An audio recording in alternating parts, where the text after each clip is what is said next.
Hi, my name is Julie Hyman, and I'm the product manager for the Toad Business Intelligence suite of products, which includes Toad DataPoint Professional. In this short video, I will be showing how we have enhanced the Oracle Business Intelligence Enterprise Edition connector in Toad DataPoint Professional version 3.3. The first area we've enhanced is to allow users to see more than one subject area when connecting to a single OBIEE instance.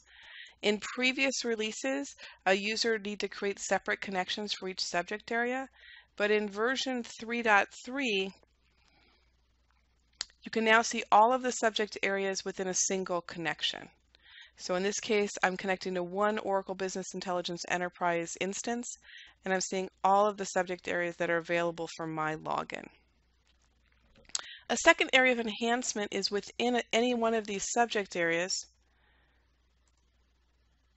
we now expose more hierarchies within the actual data.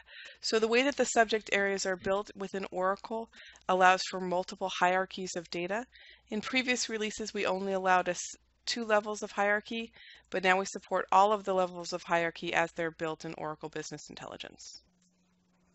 And lastly, the new OBIEE connector exposes more than just subject areas.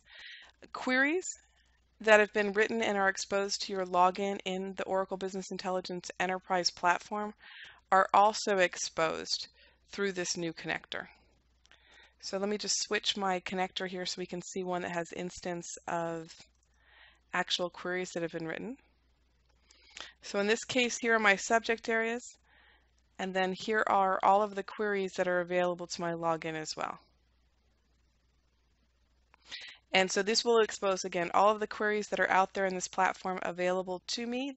And as new queries are pushed to me, they'll become automatically available for me, and I can use them within Toad DataPoint just as any other standard object.